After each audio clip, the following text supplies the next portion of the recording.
함께하며 여러분의 내일을 응원합니다. 성공을 부르는 좋은 습관, 성공예감 이대호입니다.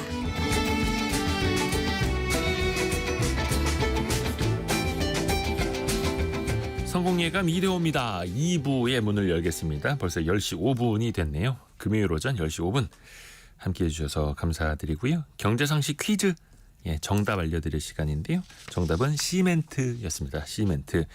얼마 전에 저희가 뿌리 깊은 제조업 시간에도 시멘트 이야기를 한번 했었던 걸로 기억을 하는데, 정부에서 이 공사비를 좀 진정시켜보자라고 하면서 시멘트 수입을 더 늘리겠다, 이렇게 결정을 했다라는 것도 저희가 알려드렸고요.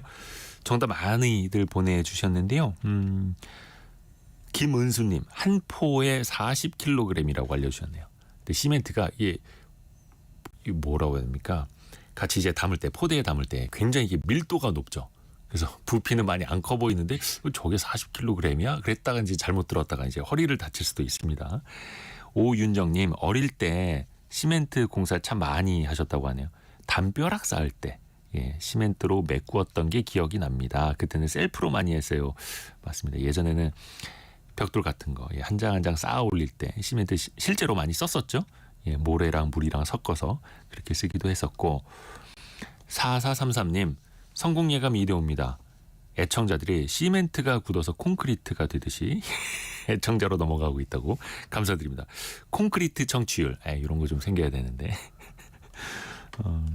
그리고 2569님, 저는 시멘트 관련 주식을 갖고 있어서 걱정입니다. 이렇게 보내셨네요. 최근에 시멘트 관련 주식들의 좀 주가 흐름이 좀 좋지 않더라고요. 특히 요걸 수입을 많이 한다. 그러면 좀 타격이 될 수도 있겠죠. 또 반대로 시멘트 관련 주식이 최근에 그 밸류업처럼 또 배당을 또 꾸준히 하는 그런 기업들도 있어서요. 그런 측면으로 한번 또 분석해 보시면 좋을 것 같습니다. 주가 얘기 나왔으니까 주식시장도 한번 볼게요. 코스피 코스닥 오늘은 흐름이 좋습니다. 코스피는 0.5% 오른 2574. 다만 2600선 아래에 있죠. 지난주나 좀 조정을 좀 많이 받았기 때문에 오늘 0.5% 올라도 2570선이고요. 코스닥은 1.3% 오른 772 가리키고 있는데요. 코스닥 내에서는 오늘 한 2주 정도 조정을 받았던 바이오주가 오늘은 다시 급반등을 하고 있습니다. 코스닥 시가총액 상위인 알테오젠이 4%, 리가켄바이오 5%, 휴젤 5% 등등 바이오 관련주가 오늘은 급등을 하고 있고요. 반도체 소부장 기업들도 오늘은 반등을 하네요.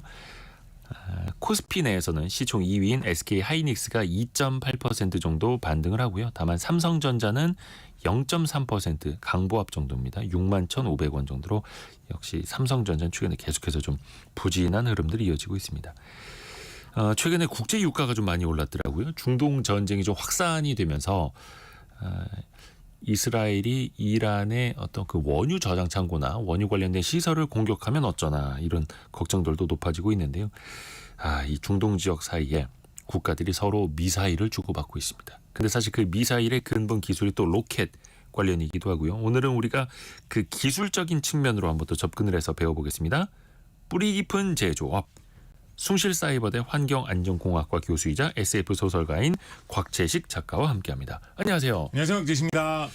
그 미사일과 로켓의 차이는 이게 어떻게 활용하느냐의 차이일까요? 일단 이제 로켓이 조금 더 기술적이고 더 넓은 범위의 의미로 쓰는 말이다라고 일단 보시면 될 것 같습니다. 네. 보통 이제 로켓은 불에 잘 타는 물질이나 아니면 좀 뭔가 폭발적으로 반응하는 물질 이런 거를 이제 빠르게 태워가지고 그 폭발하는 힘으로 뭔가 하늘을 날아가는 그런 걸 만들면 이제 그게 이제 로켓이다 이런 식으로 이야기를 하죠. 그리고 이제 이 로켓을 무기로 사용을 해가지고 적을 공격해서 목표물을 맞히는데 사용을 하면 이제 미사일. 그걸 이용해서 뭐 인공위성을 띄우는데 우주로 이 로켓을 보내가지고 인공위성을 쏘고 오는데 사용을 하면은 그 우주 발사체다 뭐 이런 식으로 이제 부른다, 구분한다라는 말이 좀 많이 알려져 있는 편입니다. 그래서 이제 과거에 1950년대 후반에 소련에서 개발한 세메르카 로켓 같은 경우에 이게 애초에 세메르카 로켓이 목표가 거기에다가 핵무기를 실어가지고 미국을 공격할 수 있는 그런 무기를 만들기 위한 용도로 개발한 거였거든요.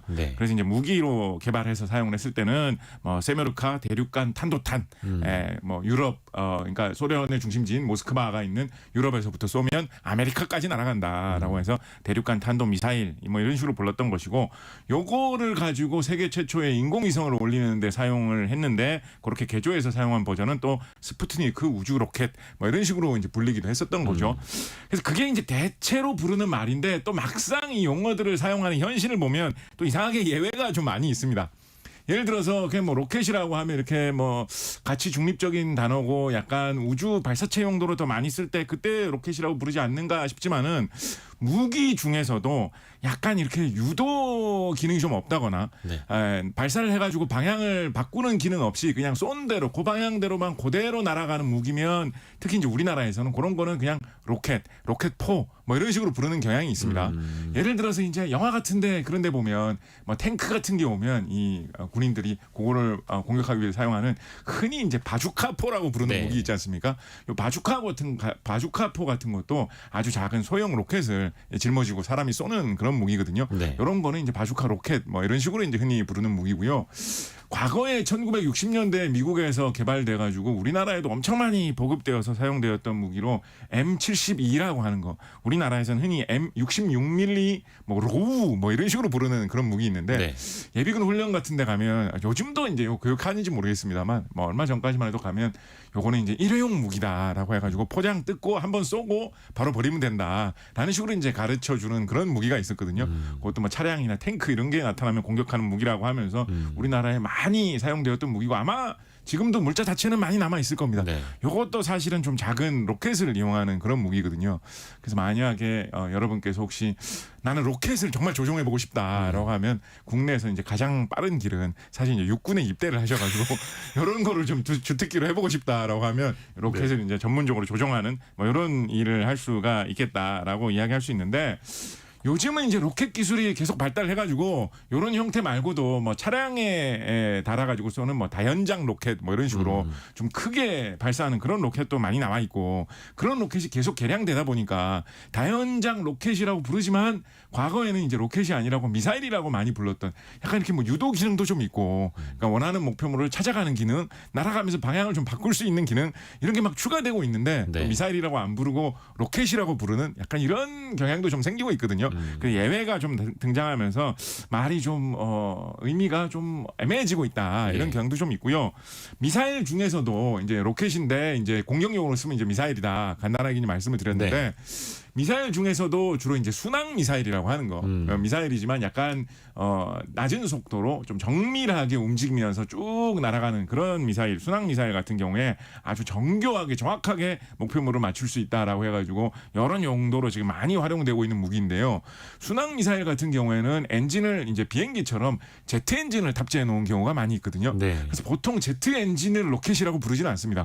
로켓은 제트 엔진은 이제 말 그대로 이제 공기를 빨아들여 가지고 정말로 공기 중에서 불 태우듯이 하면서 작동되는 엔진이고 예. 로켓은 그런 거 없이 우주에서도 뭐 물속에서도 잘 불 붙어가지고 나가는 게 로켓이기 때문에 공기를 빨아들이는 제트 엔진을 로켓이라고 부르지는 않거든요. 아하. 그런데 순항 미사일에는 제트 엔진이 달려 있지만 그래도 뭐 약간 미사일처럼 사용을 많이 해왔기 때문에 또 예외적으로 그것도 그냥 미사일 뭐 이런 식으로 부르고 있어서 용어 자체는 조금은 애매해지는 경향이 있다라는 것까지 알아두셔도 좋겠죠. 순항 미사일 뭐 예를 들어서 전투기에서 떨어뜨렸는데 500km를 혼자서 날아가는 막 그런 그렇습니다. 미사일도 있고. 네. 서은비님 작가님 반갑습니다. 귀에 피날 준비 완료됐습니다. 그런데 우리가 이제 로켓 기술에 대해서 또 배워보고 있는데 최근에 또 많이들 보셨을 거예요. 그 이스라엘의 아이언 돔이라고 네. 해서 미사일이 날아올 때 이걸 방어하는 시스템인데 네. 일종의 돔처럼 보이지 않는 뚜껑이 있듯이 네. 미사일로 미사일을 맞춰버리는 요격 기술이잖아요. 이것도 되게 신기하더라고요. 그렇죠. 이거 사실 뭐 경이로울 정도로 좋은 성능을 보여주고 있는 그런 무기라 가지고 사람들에게 정말 많은 감탄을 자아내고 있고 이스라엘의 기술력이 저 정도까지 되나라고 많이들 뭐 과거에 저런 게 개발됐다라는 뭐 보도는 많이 나왔습니다만 네. 실전에서 사용해도 저 정도로 잘 되는구나라고 해서 진짜 많은 사람들을 놀라게 하고 있는 그런 무기인데요. 말씀하신 대로 아이언은 철이고 돔은 이 둥그런 지붕 뚜껑을 말하는 거기 때문에 약간 철 지붕을 씌워 놓은 것처럼 미사일로 이스라엘 도시들을 공격을 하면 다 그걸 요격해내는 미사일을 또 맞쏴 가지고 날아오는 미사일을 도중에서 맞춰 가지고 떨어뜨리겠다. 네. 뭐 이런 식의 무기였는데 이게 말이 쉽지 사실은 그 왜 옛날에 이제 뭐 로빈 후드 영화나 만화 이런 걸 보면 로빈 후드가 정말로 화살을 잘 쏘기 때문에 적이 화살을 쏘면 로빈 후드가 화살을 쏘아가지고 중간에서 적의 화살을 맞춰갖고 떨어뜨린다. 네. 뭐 이런 게 가끔 나왔거든요. 네네. 근데 그게 이제 영화나 이런 데서 나오면 아유 말도 안 된다 저게 가능하냐라고 이제 얘기를 했는데 적이 미사일을 쏘면 화살보다도 더 빠르게 날아오거든요. 수백 킬로미터로 날아오는 거. 네, 화살보다도 더 빠르고 화살보다도 훨씬 더 무겁기 때문에 그걸 맞춰서 떨어뜨리는 게 로빈 후드가 적이 쏘는 화살을 화살로 쏘아서 맞춰서 떨어뜨리는 것보다 더 어려운데 그거를 한두 발도 아니고 수십 발, 수백 발을 미사일을 쏘고 있는데 그걸 요격을 해낸다라는 거는 정말 엄청난 기술이다라고 할 수가 있겠습니다. 당연히 이제 이런 것을 하려면 일단 제일 중요한 것이 적의 미사일이 어디서 얼만큼 어떤 속도로 어떤 방향으로 날아오는지 알아낼 수 있는 아주 좋은 레이더가 있어야 되겠죠. 그래서 이스라엘이 레이더가 예전부터 굉장히 좀 뛰어난 편이었습니다. 그래서 우리나라도 이스라엘 레이더를 수입해가지고 우리나라의 무기에 탑재하는 그런 경우가 꽤 많은 시도가 있었을 만큼 이스라엘이 대표적인 레이더 강국이었고요. 그렇다는 얘기는 이 레이더가 기본적으로는 전파를 이용하는 전자제품이거든요.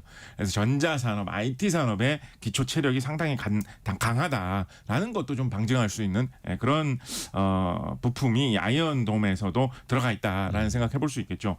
이 뭐 좀 약간 그 아이언돔하고 직접 관련은 없습니다만 레이더 기술, 이 미사일 기술, 요격 미사일 기술하고 전자산업이 어떤 식으로 연관되어 있느냐, 뭐 제일 잘 알려줄 수 있는 사례가 우리가 전자제품 중에서 이제 음식 만들어 먹는 전자제품으로 이제 제일 친숙한 게 전자레인지지 않습니까? 전자레인지, 이 전자레인지를 발명하신 분이 1940년대 말부터 본격적으로 이쪽에 뛰어들었던 퍼시 스펜서라는 분이거든요.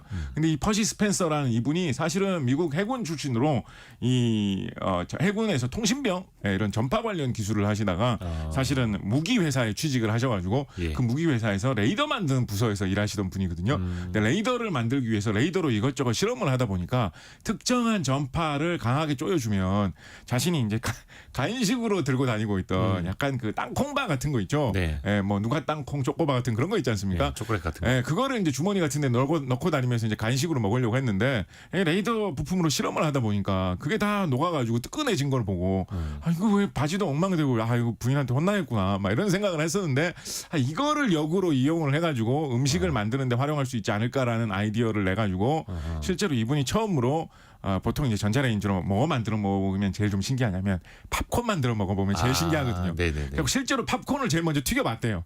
근데 팝콘이 잘 튀겨져가지고 그 부서 사람들한테 다 돌리면서 야 내가 레이더 부품으로 팝콘 튀겼어라고 하면서 사람들한테 그걸 자랑을 하니까 그게 소문이 나가지고 이게 윗선에서 관심을 가져서 실제로 이게 상품화돼서 이 회사에서 나왔거든요.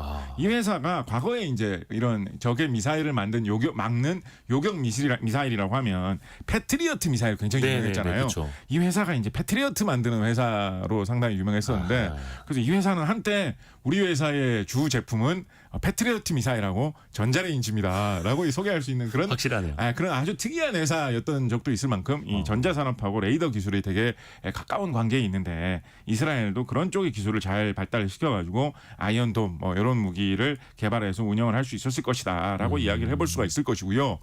여기에 추가로 적의 미사일이 어떻게 어디로 오는지 잘 감지를 하면 이제 정확하게 그거를 맞출 수 있는 또 정밀하게 잘 날아갈 수 있는 이제 미사일을 보낼 수 있어야 되지 않겠습니까? 그렇죠. 그런데 이제 이게 미사일이 뭐 생각을 해보면 미사일 뭐 쏘면 쭉 날아가지 뭐라고 생각할 수 있는데 의외로 미사일을 정확하게 똑바로 날아간다라고 하는 게 이게 기술이 어느 정도 수준에 도달하기 전까지는 쉬운 일이 아닙니다. 일단 뭐 쉽게 아주 기초적인 문제만 생각을 해봐도 이제 미사일 안에 들어있는 보통 이제 간단한 미사일 같은 경우에는 이제 화약을 안에다가 화약 같은 그런 성분을 안에다가 탑재해 놓고 거기다가 불을 붙이면 이제 그게 타면서 그 이제 폭발력으로 미사일이 날아가게 되는데 우리가 하다못해 무슨 뭐 고기 구워 먹으면서 특히 이제 캠프파이어 같은 거 하시면서 나무 장작에 불 붙여가지고 고기 구워 먹어보시면 처음에는 좀 화력이 약한 것 같다가 중간에는 또 화력이 너무 세지고 나중에는 막 연기만 나다가 나중에 또 화력이 너무 약해지고 그래서 그 불 조정하는 게 되게 힘들거든요. 고기도 한쪽만 타고. 그렇습니다. 그런데 이거를 화약을 일정하게 계속 어느 정도 수준으로 나간다라는 게 보장이 있어야지 미사일이 정확하게 날아가지 않겠습니까? 이게 처음에만 너무 세게 터진다 그러면 미사일이 조금 날아가다가 고꾸라질 수도 있을 것이고요. 갑자기 나중에 이게 점점 세진다라고 하면 미사일이 날아가다가 엉뚱한 방향으로 꼬여서 날아갈 수도 있을 거거든요. 그래서 기초적으로 화약이 원하는 만큼 일정하게 타는 거 그거부터가 사실은 그렇게 뭐 간단한 기술이 아닙니다. 거기까지 성공을 한다고 해도 우리가 뭐 하다못해 종이 비행기 같은 것만 던져봐도 원하는 방향으로 똑바로 날아가게 하는 게 쉽지 어렵죠. 않잖아요. 네. 근데 이게 화약이 폭발하는 힘으로 로켓을 미사일을 보내는데 그게 말처럼 똑바르게 한 방향으로만 날아가게 하는 것도 사실은 쉽지가 않거든요. 그래서 미사일 모양을 유선형으로 잘 설계를 해가지고 그 조그만한 날개 같은 거를 이렇게 붙여놓지 않습니까? 예. 그거를 카나드라고 하는데 그 카나드를 잘 붙여서 정확한 방향으로 이제 날아가게 해야지만 원하는 방향으로 날아갈 수가 있고 그리고 그 카나드를 필요할 때마다 조금씩 움직여서 미사일 방향을 이제 틀어줘야 되는데 요게 사실은 굉장히 좀 정밀한 기술이라서 말은 영화 같은 데서 보면 뭐 쭉쭉 미사일 발사하면 잘 날아가는 것 같아도 사실은 상당히 쉬운 기술은 아닙니다. 우리나라 같은 경우에 이 로켓 무기를 사실은 굉장히 초창기에 개발해서 그러니까 과거에 중세 시대 이럴 때 먼저 도입한 나라라고 할 수 있거든요. 우리나라에 처음으로 개발돼서 사용된 로켓 무기라고 하면 고려 시대에 최무선이 개발한 주화라는 무기가 우리나라 뭐 최초의 역사상 첫 번째 로켓 무기가 아니냐라고 이야기를 하고 있는데 고려 시대면 지금부터 뭐 700년 전, 800년 전 이럴 때거든요. 네. 그때 이제 일본에서 온 뭐 왜구, 해적 이런 적들하고 싸울 때 이 로켓 무기인 주화를 이용해서 그때만 해도 뭐 큰 로켓은 아니고 한 손가락만한 그런 정도 크기의 로켓을 만들어 가지고 싸웠는데 그때 당시에 이 왜구 해적들 입장에서는 얼마나 놀랍고 신비로운 무기였겠어요. 이게 뭐 꽝 소리가 나면서 막 불 같은 게 막 날아가지고 뻥뻥 터지고 이런 걸 보면 그때 사람들은 진짜 뭐 마법으로 공격하는 줄 알았겠죠. 근데 그런 무기를 개발해가지고 사용을 했던 것인데 그게 조선시대에 개발이 돼서 1451년 음력 1월 4일 뭐 조선왕조 실록 이런 기록을 보면 그때 이미 이게 대량 생산이 돼가지고 이런 조선시대에는 이제 신기전이라는 이름으로 로켓 무기를 많이 만들었죠. 이런 무기를 신기전.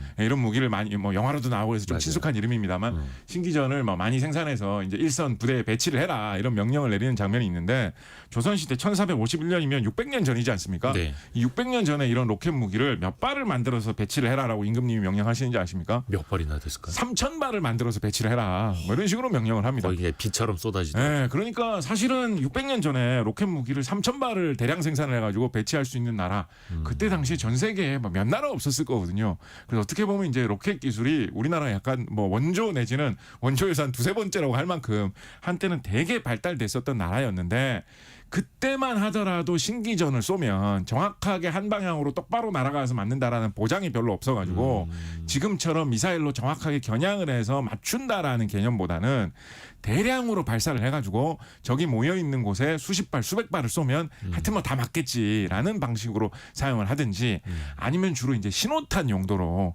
신기전 발사돼서 빵 소리 나면 이제 다 같이 공격한다 그런 용도로 많이 사용을 했다라고 하거든요. 그러니까 미사일 로켓을 똑바로 날아가게 하는 그런 기술이 사실은 상당히 현대에 개발된 기술이고 상당히 발달시키기 어려운 기술이었는데 지금 뭐 이스라엘 같은 이 방위산업 선진국에서는 그 기술을 최대한도로 발달을 시켜가지고 날아오는 미사일을 잡는데 그것도 수십 발을 동시에 잡아내는데 사용할 지경에 이르렀다라고 보시면 되겠죠. 특히 또 그때부터 발전되어 왔던 우리나라 미사일 기술이 이제는 수출까지도 되고 있지 않습니까? 물론 이제 방어용 미사일 막 이런 것도. 그 말씀 나온 김에 아까 그 요격 미사일 이야기 나온 김에 하나만 좀 추가로 말씀드리면요. 아까 미사일이 날아가면서 이제 방향을 잘 잡아가지고 적을 요격시키는 게 중요하다는 말씀드렸는데요. 네. 이제 그렇게 미사일의 방향을 잘 잡으려면 그 미사일 안에 있는 컴퓨터가 안에 들어있는 전자 장비가 내가 지금 어느 정도의 속도로 어느 방향으로 날아가고 있는지를 미사일이 잘 느낄 수가 있어야 되겠죠, 그죠? 통신도. 근데 이제 뭐 그 미사일이 사람이 보면서 조종하는 게 아니니까 그게 자동으로 감지가 돼야 되는데요. 그 미사일이 그냥 허공에 하늘을 날아가는 것이고 또 야간에 사용할 때도 많기 때문에 뭐 주변을 카메라로 봐가면서 뭐가 지나가니까 내 속도가 어느 정도구나 이렇게 알아내기는 어렵거든요. 그래서 미사일에 날아가는 그 속도와 방향을 알아내기 위해서 흔히 이제 관성항법 장치라는 이제 그런 장치를 사용을 합니다. 뭐 조금 더 간단하게 그 기본인 원리만 설명드리면 가속도 센서 같은 걸 이용해 이용해서 그걸 측정을 하는데요. 네. 이게 어떤 원리냐면 우리 차 타고 가시다 보면 차가 가속을 할 때 급발진을 할 때나 브레이크를 잡아가지고 속력을 급격하게 늦출 때일 때 네. 쏠리는 느낌이 나죠. 브레이크를 쭉 밟아가지고 속력이 확 줄어들면 그쵸, 앞으로 쏠리는 느낌이 나고 관성. 엑셀레이터를 확 밟아가지고 앞으로 빠르게 속력을 높이면 뒤로 쏠리는 느낌이 나고 그리고 방향을 바꿀 때는 이렇게 회전을 하면 회전하는데 바깥쪽으로 몸이 이렇게 반대 커브를 방향으로? 돌면 바깥쪽으로 이렇게 쏠리는 느낌이 나지 않습니까? 네. 그래서 그 쏠리는 느낌이 얼마나 나는지를 측정하는 장치를 미사일 안에다가 탑재를 해놓는 거예요. 그래서 미사일을 발사하면 내가 지금 뒤로 쏠리는 느낌 이 정도 나는 거 보니까 속력이 어느 정도로 점점 빨라지고 있겠구나. 앞으로 쏠리는 느낌 조금 나는 거 보니까 속력이 느려지나 본데 요거를 내부에서 계속 계산을 해가지고 미사일이 어느 방향으로 어느 속력으로 어느 방향으로 날아가고 있다라는 거를 내부에서 감지를 해서 정확하게 맞히는 그런 방법을 사용을 하거든요. 그거 말고 뭐 GPS나 뭐 이런 것도 사용을 합니다만 그런 방법을 많이 사용을 하는데 요런 가속도 센서 관성 한법 장치 이 기본 원리 요거 어디에도 되게 많이 사용되는지 아십니까? 생활 속에서 미사일 같은 무시무시한 용도 말고 생활 속에서 되게 간단하게 되게 많이 쓰이는 용도가 있어요. 생활 속에서요? 네, 요거 뭐 아주 간단한 거 버전 같은 경우에는 정말 옛날부터 아주 싼 값에 주로 좀 이렇게 노인분들도 많이 사용하셨고 운동 좋아하시는 분들도 많이 사용하셨고 뭘까? 요거 만보계에 항상 들어 있었습니다. 만보기. 만보계라는 것도 사람이 이렇게 걸으면서 몸이 얼마나 흔들리는지 그 가속을 측정을 해가지고 네. 한 걸음 걸었다 두 걸음 걸었다 요거 재는 그런 장비지 않습니까? 그래서 옛날에 원시적인 만보계에도 정말 원시적인 가속도 센서가 들어 있었다라고 볼 수 있고요. 요즘은 스마트폰이나 뭐 스마트워치나 이런 게 만보계 역할을 해주는 것들이 많이 있잖아요. 그렇죠. 그리고 뭐 만보계 역할 아니라도 요즘 스마트폰 보면 주머니에 있다 이렇게 딱 꺼내면 네. 꺼내는 거를 자기가 기막히게 인식을 해가지고 그쵸. 저절로 막 켜지고 막 이러거든요. 네네. 그거 이제 몸 안에 들어있다가 싹 당기는 거, 움직임을 자기가 인식을 하는 거거든요. 그래서 그 가속도 센서가 스마트폰에 들어 있어가지고 그걸 사용을 하는데 그 원리를 이용을 해가지고 미사일은 자기의 위치와 방향을 안다라는 것이고요. 실제로 미국의 대표적인 이런 가속도 센서 무기용으로 잘 만드는 그런 회사가 있습니다. 우리나라의 뭐 주력 전투기인 F-15K의 임무 컴퓨터 이런 거 개발하는 회사가 있는데 네. 이 회사에서 몇 년 전에 아주 초소형 가속도 센서를 개발했으니까 네. 스마트폰 같은 데도 탑재해도 좋고 게임기 같은 데 탑재해서 써도 좋다. 왜냐면 요즘 게임기 같은 것 중에 보면 막 테니스 게임인데 테니스 라켓 같은 거 들고 막 이렇게 움직이면서 하면 인식되는. 화면에서도 막 인식돼서 움직이는 이런 네. 거 있지 않습니까? 그거 안에 이제 가속도 센서 달아가지고 그렇게 인식을 하게 하는 건데 그런 데 써도 좋다라고 무기의 센서 관성 한법 장치 같은 거 잘 만드는 회사에서 판매하는 적이 있을 정도로 이런 여러 가지 기술이 서로 얽혀 있는 부분이 많이 있습니다. 오, 재밌네요. 근데 로켓이 요즘에 더 소형화도 돼요? 네. 그러니까 이게 기술이 딸려서 작게밖에 못 만드는 게 아니라 일부러 소형 로켓을 또 개발하는 거죠? 이게 예. 그 소형 로켓 이야기를 하면 이제 우주 발사체 쪽에서 소형 로켓을 사용하는 거 이야기를 해보면 좀 재밌는데요. 네. 이제 우주 발사체 같은 경우에는 이제 흔히 과거에는 좀 대형으로 만들어야지 무거운 거를 우주에 보낼 수 있고 그럼 뭐 큰 거를 우주에 보낼 수도 있을 거고 그렇죠. 달나라까지 가는 우주선도 보낼 수 있을 거고 그러니까 로켓이 큰 게 좋다라는 식으로 계속 그런 쪽으로 많이 노력을 했었습니다. 예.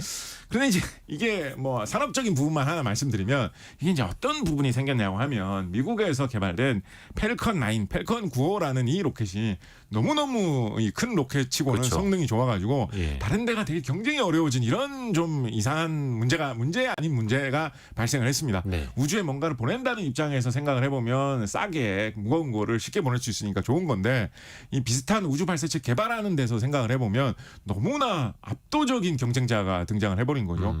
우리나라에서 제일 좋은 대표적인 우주 발사체다라고 하면 이제 누리호가 아무래도 유명하지 않습니까? 네. 누리호 같은 경우에 우주에 좀 가까운 낮은 쪽 궤도에 인공위성을 보낸다라고 하면 한 3톤짜리 정도를 보낼 수 있다라고 하고 있고 지금 이제 3차 발사까지 했고 이제 내년에 4차 발사를 한다 뭐 이 정도 이야기를 하지 않습니까? 네. 누리호가 우리나라에서 뭐 제일 좋은 편인데 3톤인데 아까 말씀드렸던 펠콘 9 같은 경우 이 미국 회사 로켓 같은 경우에는 한 번에 20톤 이상을 우주에 보내거든요. 근데 이게 경험도 굉장히 많아가지고 우리 누리호 이제 3번 발사했는데 펠컨 9 같은 경우에 지금 우주에 몇 번 발사됐는지 혹시 아십니까? 엄청 많이 수천 번. 네, 280번 지금 280번 280번 넘게 발사됐거든요. 이게 이제 앞으로도 제일 계속 큰 발사될 거고. 로켓 기준으로 280번. 네, 그러니까 이거 뭐 우주에 뭐 웬만한 사람 무슨 뭐 출퇴근하듯이 혹시 출퇴근을 출퇴근하듯이. 1년 1년 이상 출퇴근을 하시지 않은 분이시면 출퇴근하신 것보다 더 많은 횟수로 우주에 갔다 온 뭐 이런 우주선을 로켓을 개발해가지고 네. 계속 올리는데 이 펠컨 9 같은 경우에는 재활용, 재사용이 되기 때문에 그렇죠. 단가도 우리나라의 누리호 같은 것보다도 오히려 더 낮거든요. 그러니까 사람들이 보고 이거 단가도 낮지, 많이 해봤으니까 신뢰성도 높지, 더 많이 한꺼번에 무겁게 올릴 수 있지. 이거하고 경쟁되는 걸 어떻게 개발하냐. 그렇죠, 그렇죠. 그래서 뭐 딴 약간 과학적인, 기술적인 그런 목적을 생각하면 모를까 이게 돈 벌려는 목적으로는 경쟁이 안 되겠다라는 생각을 많이 하게 됐습니다. 그러니까 이제 사람들이 틈새 시장으로 요즘에 많이 생각을 하고 있는 게 오히려 역으로 이렇게 무거운 크기를 한꺼번에 많이 보이는 것보다 아주 조그마한 크기를, 예를 들면 뭐 1톤 미만 몇백 킬로그램 정도를 우주에 보내는 이런 사업을 해보는 게 오히려 역으로 또 좀 돈이 될 수 있는 게 있지 않느냐라는 그런 예상이 좀 많이 나오고 있습니다. 이게 뭐 어떤 것 때문에 일단은 뭐 말이 되게 된 거냐면요. 과거에는 우주에 인공위성을 보내서 무슨 일을 하려고 하면 최소한 뭐 수백 킬로, 아니 웬만하면 한 1톤은 넘어야지 우주에서 무슨 일을 하는 그런 장비를 보낼 수 있지. 그러니까 로켓도 커야지 뭐 일을 하는 인공위성을 우주에 보낼 수 있지라고들 다들 생각을 하던 시대가 있었거든요.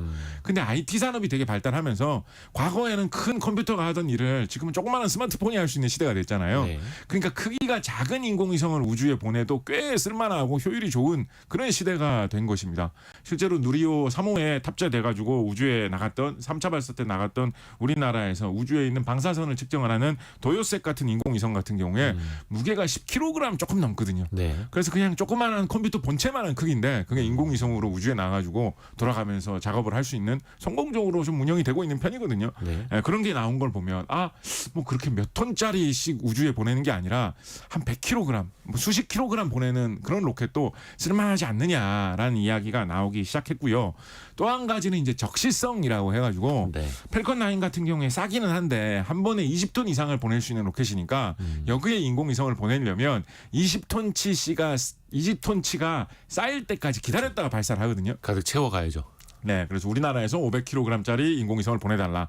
뭐 미국에서 1톤짜리 인공위성을 보내달라. 일본에서 2톤짜리 로켓을 보내달라. 이렇게 주문이 들어오면 그걸 다 모아가지고 보냅니다. 그렇죠. 그래서 그 모으는 일정에 따라서 어떨 때는 뭐 6개월 후에 발사가 될 때가 있고, 어떨 때는 1년, 2년을 기다려도 발사를 못할 때가 있거든요. 아까 말씀드렸던 도요색 같은 경우에도 뭐 어느 로켓으로 발사를 한다라고 했다가 그 로켓이 뭐 취소가 되고 맞아요, 단가가 맞아요. 오르고 그래가지고 결국은 러시아 로켓에 빌려가지고 발사를 하기로 했다가 갑자기 우크라이나 전쟁이 맞아요. 나면서 네, 러시아에 또 못 바뀌고. 보내게 되고 막 이렇게 해가지고 계속 연기가 된 그런 문제가 있었습니다. 그런데 우주에 사람이 인공위성을 띄워가지고 무슨 연구를 한다, 작업을 한다, 사업을 한다라고 하는 거는 대부분 첨단 기술을 연구하기 위한 거거든요. 그런데 첨단 기술 경쟁 사회에서 이런 식으로 1년, 2년의 일정이 밀려버린다는 거는 되게 치명적인 그렇죠. 거거든요. 그러니까 그런 식으로 기다리지 말고 초소형 로켓으로 우리는 우리 로켓 한 대를 그냥 통째로 너희들한테 빌려줄 테니까 단가가 펠컨 9보다는 좀 비싸도 우리 회사에 맡기면 그냥 통짜로 너희 위성만 실어가지고 바로 그냥 보내줄게. 1년 내에 발사해드립니다. 보장. 이렇게 할 수 있어가지고 비싸도 사업이 될 거다라는 또 전망이 있습니다. 그리고 또 한 가지로 어떻게 보면 이게 제일 좀 큰 시장이기도 한데요. 인공위성 중에는 이 기밀에 되게 민감한 인공위성도 있습니다. 이 인공위성은 정말 최첨단 기술의 인공위성이기 때문에 요거를 경쟁사가 보면 큰일 난다. 혹은 군사위성이기 때문에 딴 나라가 보면 큰일 난다. 이럴 경우에 예를 들어서 중국에서 개발한 초기밀 군사위성 같은 경우에 아무래도 미국 회사인 펠컨 9한테는 잘 안 맡기려고 하겠죠. 네. 그 모르는 척하면서 슬쩍 근처에 있는 어떤 뭐 미국 군사 관계자가 잠깐 뭐 청소하는 척하면서 와가지고 뭐 어떻게 이렇게 뭐 사진 찍어 가면 어쩌냐 이런 걱정을 중국 사람들이 할 수 있지 않겠습니까? 그래서 이런 특수 임무, 기밀 임무 같은 경우에는 이렇게 여러 개를 모아가지고 보내는 로켓이 아무리 싸도 초소형 로켓 한 대를 통짜로 빌려가지고 쏠 거다라고 해가지고 뭐 많으면 이 300kg짜리 로켓, 작으면 뭐 수십 킬로그램 정도 실을 수 있는 그런 로켓을 개발을 해가지고 비록 펠컨 9보다 비싸지만 그냥 작게 쏘는 게 시장성이 있다라고 해가지고 여러 회사들이 좀 도전을 하고 있습니다. 미국계 로켓 회사로 뉴질랜드에서 좀 많이 발사를 하는 일렉트론 로켓이라는 이 기종 같은 경우에는 벌써 뭐 몇십 번 발사를 성공을 해가지고 성공적으로 좀 안착해서 사업을 하고 있는 편이고요. 비교적 소형 로켓으로. 네, 그렇습니다. 뭐 이거는 이런 아까 뭐 우리나라의 누리호만 해도 3톤씩 올린다라고 했는데 네. 요거 같은 경우는 뭐 200kg, 300kg 정도밖에 안 올리거든요. 근데 이제 한 번에 통짜로 한 위성만 올려드립니다라고 해가지고 그런 식으로 작업을 하고 있는 것이고 일본에서도 엡실론이라는 로켓을 개발해가지고 한번 성공을 했던 적이 있습니다. 네. 요거는 뭐 순조롭게 사업화까지는 가고 있지는 않은데 그래도 성공했던 적이 있고요. 중국 회사도 뭐 시험적으로 성공을 한 적이 있다라고 해가지고 우리나라의 이 발사체 전문 스타트업 회사들 중에서도 이런 소형 발사체, 초소형 발사체 위주로 시도를 하고 있는 회사들이 지금 한 두세 군데 정도 있거든요. 그래서 그 중에서 좀 성공적인 기록이 나온 것 같은 경우에는 우리나라의 로켓 중에 한빛 TLV라는 로켓이 네. 작년에 브라질 공군 쪽에 이 사업을 일정 부분 수주를 해가지고 오. 브라질에서 이 로켓을 발사를 했던 적이 있어요. 어허. 요거는 뭐 브라질에서 뭐 인공위성을 쏘는 것까지 성공한 건 아니고 네. 그 정도까지는 아직 기술력이 도달하지 못했고요. 요 한빛 TLV 개발한 회사에서는 뭐 내년 정도 뭐 그 정도는 우리가 인공위성 발사까지 성공을 시킬 거다라고 이제 야심차게 이야기를 하고 있는데 작년 같은 경우에 뭐 인공위성 발사하지는 못했지만 그래도 우주 공간에 있는 위치에 로켓이 이제 찍고 돌아오는 정도 그 정도의 성공을 해가지고 브라질 공군에서 수주한 임무도 수행을 했었거든요.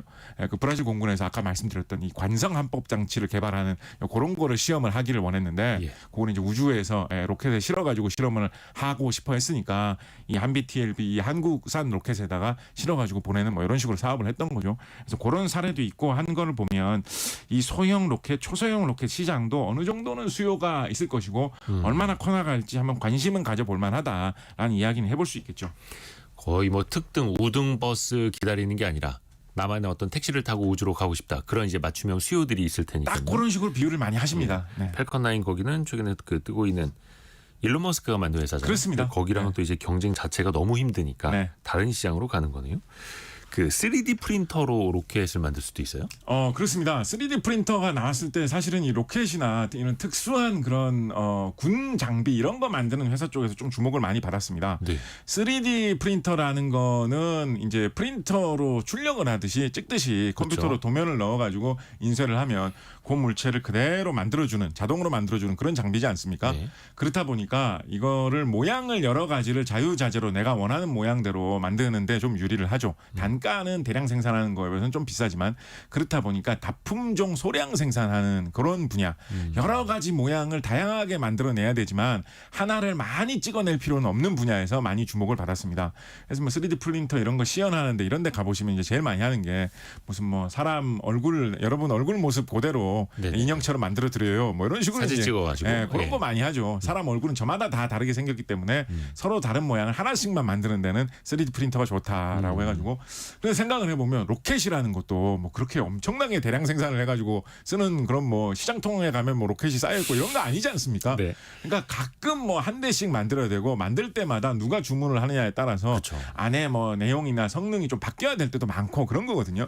그 로켓을 만들 때 3D 프린터를 쓰면 좋다라는 구상은 과거부터 좀 많이 있었습니다. 네. 그래서 아까 말씀드렸던 그 일론 머스크 회사 포함해가지고 로켓에 들어가는 여러 부품을 3D 프린터로 찍어서 사용한다라는 그런 구상은 많이들 시도가 되어 왔었습니다. 근데 이제 이게 어떤 특징이 있냐면 보통 이제 이런 3D 프린터를 활용해서 뭘 만들면 보통 뭘로 되게 많이 만드냐면 3D 프린터라는 거는 이제 기본 원리가 잘 녹는 재질을 이용을 해가지고 그러면 예를 들면 플라스틱 같은 거 이런 거를 녹여가지고 한 방울 이렇게 딱 뿌린 다음에 고개 굳을 때까지 기다렸다가 그 옆 위치에다가 또 뿌려가지고 또 한 방울 또 좀 찍어가지고 또 굳히고 그런 식으로 점점이 계속 붙여가지고 원하는 모양을 만드는 이런 방식으로 많이 만들거든요. 네. 그러니까 이렇게 잘 녹는 플라스틱 같은 거를 소재로 해가지고 만드는 게 3D 프린터가 제일 많이 퍼진 기본적인 용도였습니다. 네. 근데 이제 로켓을 플라스틱으로 만들면 다 녹을 거 아닙니까? 예, 그래서 로켓은 플라스틱으로 만들면 안 되고 금속 부품을 이용해서 만드는 게 많았기 때문에 이게 좀 쉽지가 않았거든요. 그렇지만은 요거에 도전을 해가지고 하는 회사들이 그래도 세계에 보면 뭐 국내에도 꽤 있습니다. 그래서 금속 재료도 잘 지지면 녹기는 녹을 거 아닙니까? 예. 레이저 같은 걸 이런 걸로 지지면 좀 녹지 않겠습니까? 예. 금속을 엄청 뜨겁게 해가지고 녹여가지고 한 방울 이렇게 떨어뜨린 다음에 고개 굳으면 옆에다 또 떨어뜨려가지고 살짝 붙이고 이런 식으로 원하는 대로 이 모양을 만드는 금속 재질의 3D 프린터가 플라스틱 재질보다는 훨씬 드물고 비용도 비싸고 더 좀 고급 기술이지만 그래도 좀 나와 있습니다. 그렇다 보니까 이 지난 5월 말쯤에 인도의 한 회사에서 전 정말 이거 보고 되게 놀랐는데요. 네. 로켓 엔진을 통짜로 3D 프린터로 만들어 가지고 시험을 하는데 도전을 했다. 실험을 해보니까 꽤 잘 작동하더라라는 게 기사로 나와가지고 사실 굉장히 좀 사람들이 많이 놀랐던 적이 있거든요. 로켓 엔진이라는 거를 보면 사실은 구조가 누리호 엔진 이런 거 모형으로 나와 있는 거 보시면 정말 복잡합니다. 네. 온갖 뭐 파이프와 관들이 굉장히 복잡하게 연결돼 있고 그러면서도 그게 온도가 높이 올라가면 뭐 섭씨 한 3,000도 이상 견뎌야 되지 않느냐라고 할 정도로 섭씨 3,000도면 철이 한 1,600도 정도 되면 줄줄 녹거든요. 근데 섭씨 3,000도를 녹여야 되니까 막 특수 재질로 다 만들어야 되기 때문에 정말 복잡하게 가공을 해야 될 건데 그거를 3D 프린터로 그냥 예를 들면 우리나라 그래서 로켓 엔진 만들면 사람들이 수작업으로 정말 장인이라고 할 수 있는 그런 기술자분들이 열심히 조립을 해가지고 로켓 엔진을 만드는데 우리나라의 기술자들은 그리고 대부분의 다른 나라 기술자들은 마치 어떤 뭐 한석봉 같은 사람이 붓글씨를 쓰듯이 네. 손으로 한 땀 한 땀 열심히 획을 그어가면서 로켓을 만들고 있는데 이 인도의 이 회사는 3D 프린터로 인쇄해서 쭉 글자 찍어내듯이 로켓을 찍어냈다고. 네, 그래서 굉장히 좀 놀라운 기술이었는데 아직 뭐 상용 로켓에 쓸 정도는 아니었지만 상당히 좋은 시험 결과가 나와가지고 이거 좀 더 발전하면 로켓을 그냥 3D 프린터로 찍어내는 거 좀 어느 정도 되지 않을까라고 이야기를 하고 있거든요. 그래서 이 인도 회사 같은 경우에 어떻게 실험을 했는지 나와 있는 보도를 보면 3D 프린터는 독일 3D 프린터 회사의 장비를 이용을 해가지고 작업을 했고요. 네. 거기서 사용하는 소재는 미국의 소재 회사에서 만들어낸 니켈하고 크로미움하고 철하고 몰리브데넘하고 합친 특수 합금이 있습니다. 열을 굉장히 잘 견디면서도 가공 좀 잘 되는 그런 합금이 있는데 그거를 3D 프린터에 넣어가지고 이 금속을 3D 프린터로 출력할 수 있는 독일 장비를 이용을 해서 이 로켓을 출력을 했다라고 하는데요. 이런 3D 프린터 기술 같은 경우에는 뭐 로켓 엔진 말고 딴 데도 쓸모가 많이 있겠죠. 우리나라에서는 이 독일 3D 프린터 회사가 국내 반도체 장비 기업하고 뭐 이렇게 같이 사업을 한다, 뭐 시도를 한다, 뭐 도입을 한다, 뭐 이런 기사들이 좀 많이 보이는 편입니다. 생각을 해보면 우리나라 반도체 산업이 발달한 편인데 반도체 만들어낼 때 쓰는 반도체 장비라는 것도 생각을 해보면 다품종 소량 생산이 아무래도 많을 거 아닙니까? 예. 뭐 시장 통해서 반도체 장비 뭐 골라 뭐 이렇게 하면서 대량으로 판매하는 제품은 아니잖아요. 반도체 생산하는 장비라는 것도 그렇죠. 반도체 생산하는 회사의 그 주문 그 어떤 소요에 맞춰서 어디가 고장 났다면 그거를 교체할 수 있는 부품 그거 하나만 1년에 하나 팔릴까 말까 한 거를 특별히 개발해 가지고 팔아야 되는데 그런 걸 개발할 때 판매를 할 때 3D 프린터를 사용하면 좋을 거다라고 해 가지고 국내에서는 반도체 장비 기업들이 이 독일 3D 프린터 회사의 장비를 사다가 사용하는 그런 기사들이 나오고 있는데 인도에서는 로켓 엔진으로 사용을 한 사례가 금년에 좀 보고가 되고 있습니다. 우리나라 기업들도 아까 일종의 이제 스타트업 개념이기는 한데 네. 이렇게 이제 추진체 개발하는 기업들도 잠깐 설명을 해주셨었고, 네. 근데 사실 이런 추진력을 얻는 추진체만 중요한 게 아니라 우주로 보내가지고 네. 거기에서 또 컨트롤할 수 있는 기술까지도 또 종합적으로 들어가야 되는 거잖아요. 그렇습니다. 우리나라 그 기술력은 어느 정도까지 와 있을까요? 사실은 우리나라 기술력을 얘기해보자면 좀 뭐 여러 가지로 좀 애매한 측면이 있습니다. 아까 말씀드렸던 우주 발사체를 전문으로 하는 그런 스타트업 기업들이 우리나라에 또 있기도 합니다만 한편으로는 아까 말씀드렸듯이 이 로켓 기술이라는 건 원래 이제 무기를 사용하기 위해서 많이 개발된 그런 측면이 있기 때문에 네. 우리나라의 그 수많은 로켓 무기를 개발하는 회사들이 또 우주 발사체 쪽으로도 여러 가지로 좀 이렇게 관계를 맺고 있거든요. 로켓 무기 많이 만들던 회사에서 아예 이제 우주 발사체 쪽에 사업을 하고 한다. 본격적으로 추진한다. 뭐 내년에 뭐 구체적으로 어떤 사업도 한다라는 식의 발표도 나오고 있기 때문에 네. 이렇게 방위 산업 쪽하고의 연결 관계도 사실은 되게 연결고리가 많은 편입니다. 일단은 국내에 아까 말씀드렸던 그런 소형 발사체 기업부터 좀 먼저 말씀을 드리면 그게 이제 2개 정도 기업이 많이 언급되는 편인데요. 네. 아까 말씀드렸던 브라질에서 한비 TLV라고 하는 고 발사체 시험 발사체를 성공시켰던 고 회사 같은 경우에는 본사가 이제 세종시에 있고 공장이 뭐 충청북도 청주라든가 충청남도 금산 뭐 이런 곳에 있는 회사입니다. 그래서 충청 지역에 의외로 우주 기업들이 이런 발사체 기업들이 좀 있어요. 대전 뭐 과학단지 뭐 이런데. 그렇습니다. 네. 그리고 이 회사의 뒤를 뭐 이어간다. 이 회사하고 또 이 회사도 많이 언급된다라고 하는 조금 이 회사보다는 아직까지는 구체적인 실적은 조금 덜 나온 회사도 있는데 이 회사 같은 경우에도 본사가 대전에 있거든요. 그래서 대전 충청권에 이상하게 우리나라 우주 발사체 스타트업들이 좀 있습니다. 있습니다. 예를 들어서 아까 처음에 말씀드렸던 이 한빛 TLB 같은 요거 성공시킨 회사 같은 경우에는 사업장이 충청남도 금산에 있고 이 금산에서 뭐 로켓 엔진 같은 거 만들면 시험 같은 것도 많이 하거든요. 그래서 뭐 사업은 어디를 어떻게 키울지는 뭐 이 회사에서 어떻게 하느냐, 이 회사 사업이 잘 되느냐에 달려 있겠습니다만 앞으로 뭐 잘 된다라고 하면 충청남도 금산에서 뭐 우주 로켓을 개발하게 되는 뭐 이런 날도 오게 될 수 있을 것 같습니다. 우리나라 흔히 이제 금산하면 인삼이 유명한데 그죠. 앞으로 뭐 한 10년 후, 20년 후에는 금산의 특산물 하면 로켓. 인삼하고 뭐 우주 로켓이다. 뭐 이렇게 얘기하는 시대가 뭐 오게 될 수도 있지 않을까. 뭐 그런 식의 이야기 해볼 수 있을 것 같고요. 네. 아까 말씀드렸던 전통적으로 방위 산업 쪽의 로켓을 개발하면서 네. 우주 발사체 쪽으로도 진출하고 있는 이런 회사, 아무래도 훨씬 더 큰 대기업이죠. 이런 회사 같은 경우에는 이 뭐 다 로켓이라는 게 다 뭐 철 이런 거 금속 재료를 다 구부리고 가공을 해가지고 만드는 거지 않습니까? 그래서 금속 기계 공업이 많이 발달한 창원 쪽에 이제 사업장이 좀 큰 편입니다. 방위 산업체들이 이제 창원 그쵸, 쪽에 많죠. 경상남도 쪽에 이제 많이 있는 편인데 그쪽에서 이제 우주 로켓 관련된 것도 많이 좀 조립을 하고 있고 또 그런 맥락에서 이제 경상남도 쪽에 최근에 뭐 우주청 뭐 이런 국가기관도 유치가 된 것이기 때문에 경남 사천에 네, 어떻게 보면 뭐 약간 스타트업 쪽은 좀 충청권에 있는 것 같은 느낌도 들고 좀 전통의 대기업들은 약간 경상남도 쪽에 있는 것 같은 느낌도 들고 이런 식으로 우리나라의 로켓 회사들, 뭐 발사체 회사이자 무기 회사들은 자리 잡고 있지 않느냐 뭐 이런 말씀도 좀 드려볼 수 있을 것 같습니다. 야, 사실 우리나라 기업들도 이제 스타트업도 나타나긴 합니다만 글로벌 기업들과 과연 경쟁력이 있을 것인가? 사실 좀 전폭적인 지원도 좀 필요해 보이기도 하고요. 그러니까 한편으로는 이게 이 방위 산업 쪽하고의 연관관계가 사실은 무시할 수가 없기 때문에 스타트업으로 출연했던 회사도 아까 브라질 공군하고 이렇게 협력한 사례가 바로 나왔듯이 어떤 식으로 그런 쪽으로도 여러 가지 뭐 연관이 지어지는 것도 뭐 산업적으로만 보면 사업으로만 보면 뭐 괜찮지 않을까라는 생각도 해봅니다. 아하.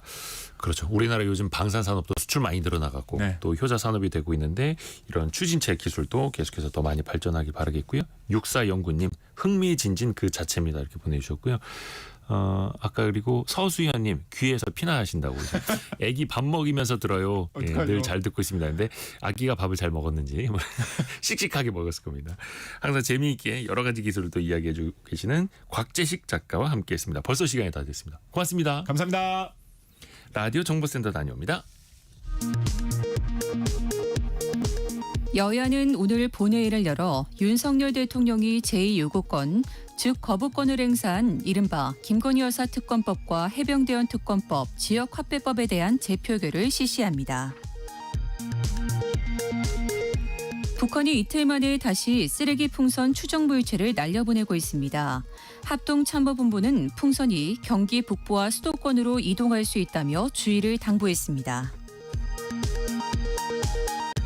최근 서울대학교 의과대학이 의대생들의 집단 휴학 신청을 받아들인 데 대해 대통령실이 내용상은 물론 출발부터 동맹, 집단이 들어간 휴학은 휴학이 아니라고 밝혔습니다. 올해 상반기 금융지주회사 10곳의 총자산은 3,672조 7천억 원으로 지난해 말보다 142조 원 4% 늘어났습니다. 고정이하 여신 비율, 즉 부실 채권은 0.9%로 0.18%포인트 상승했습니다. 지금까지 라디오 정보센터 뉴스 정한나였습니다. 성공예감 애프터 서비스 코너입니다. 곽지현 리포터 안녕하세요. 네, 안녕하세요. 우리 청취자분들의 질문 들어볼까요? 네, 청취자 김승일님. 통계청에서 근로 인구를 이야기할 때 15세부터던데 15세면 중학교 2학년인데요. 아니 왜 15세부터 따지는 걸까요? 그렇죠. 경제활동 인구를 따질 때 그리고 설문조사를 할 때 15세부터 들어가죠. 만 15세. 사실 근로기준법상 만 15세부터 정식으로 취업을 할 수 있기 때문에 그렇습니다. 물론 법적인 보호자의 동의가 필요하긴 합니다만 그래서 어떤 통계를 낼 때 경제활동 인구로 파악할 때도 만 15세부터 카운팅이 들어가는 거고요. 또 그 이하 만 13세, 14세도 취업이 필요할 경우에는 고용당국의 허가를 받으면 그때는 또 가능합니다. 일단 통계부터는 만 15세부터고요. 그래서 만약에 학생이면 뭐 대부분 학교 다니겠죠. 그렇죠. 학생이면은 아예 비경제 활동 인구로 빠지게 되는 거고요. 학생이면서도 아르바이트를 할 수가 있죠. 그러면 그렇죠. 그때 취업자가 되는 거고 학교를 만약에 다니지 않는다. 또 아르바이트도 하지 않는다. 그런데 이제 일은 구하고 있다. 그러면 이제 실업자 통계에 들어가게 되는 거죠. 네. 자, 이어서 0018번님은 일본은 왜 총리라고 부르나요? 라고 보내셨는데요. 네. 그러니까 정치 제도가 다르기 때문입니다. 그러니까 우리나라는 대통령제죠. 국민이 선거로 뽑는 그 대통령이 국가 최고 지도자이자 또 외국에 나갔을 때 나라를 대표하는 자격을 갖는 이런 대통령제입니다. 근데 일본의 정치 제도는 의원 내각제입니다. 그러니까 의원 내각제는 의회에서 많은 수의 의원으로 구성된 정당에서 총리가 나오고 그 총리에게 국가의 대통령과 같은 권한을 주는 정치 제도이기 때문에 일본은 총리 이렇게 부르고 있습니다. 일본이 대표적이죠. 독일도 그렇고 네. 의원 내각제일 때 이제 총리가 국가를 이제 대표하는 그런 역할을 하게 되고요. 다음 질문은요. 김건우님, 우리나라는 인구 대비 자영업자가 많습니다. 다른 나라와 비교했을 때 인구 대비 자영업자 비율은 어느 정도인가요? 우리나라 자영업자 비율이 취업자 대비 자영업자 비중이 그 2010년대 초반만 하더라도 막 23%대 24%대 이랬었거든요. 네. 근데 23년 기준으로는 20%로 내려왔고 2024년 그러니까 올해 2분기 기준으로는 19.9%로 관련 통계 작성 이후 처음으로 자영업자 비중이 20%를 하회했습니다. 그러니까 최근에 자영업자가 좀 줄고 있는 흐름이기는 한데 네. 그래도 여전히 자영업자 비중이 높은 편이기는 합니다. OECD 회원국 중에서 2017년 기준으로 5위 그리고 23년 기준으로는 7위 정도니까요. OECD 한 34개국 중에서도 상위권이다. 자영업자가 많은 편이다. 그런데 최근에는 자영업자 비중이 좀 낮아지고 있다. 이렇게 이해를 하시면 될 텐데 네. 사실 이게 양질의 일자리가 많이 늘어서 자영업자 비중이 낮아지는 거라면 좋을 텐데 그런 상황은 아니고요. 지금 내수 경기가 너무 안 좋다 보니까 폐업자가 많아져서 자영업자 비중이 낮아지는 그런 좀 안 좋은 국면에 있기는 합니다. 네. 다음은 홍명숙님, 누진제는 공장이나 상가 전기에는 적용되지 않고요. 주택에서 사용하는 그 전기만 적용되는데 왜 그런가요? 그렇죠. 누진제는 이제 가정용에 적용이 되는데 네. 산업용 같은 경우에는 산업 경쟁력을 유지할 필요가 있고 또 경제 성장을 뒷받침할 필요가 있고 고용 안정과 또 예측 가능한 비용 구조 이런 게 다 맞물려 있다 보니까 산업용에선 누진제를 시행하지 않고 있고요. 대신에 일단 주택용보다 상대적으로 높게 전기요금을 책정을 하고 뭐 초과 사용 부가금 제도라든지 계절이나 시간대별로 요금제를 이제 차등해서 합리적인 전기 사용을 또 유도하고 있다라는 게 당국의 설명이기도 합니다. 네.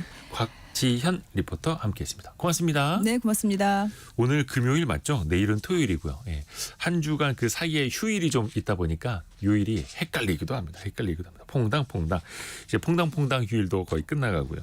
내일은 성공예감 주말판 별책 부록이 방송되는 날입니다. 오프닝에서도 잠깐 설명을 해드렸었는데 건국대 정신건강의학과 하지현 교수와 함께하는 일을 하면서도 나를 지키는 방법, 고된 일 속에서도 번아웃 되지 않고 나를 지키는 방법, 꾸준히 오래 지치지 않고라는 책을 같이 읽어보시죠.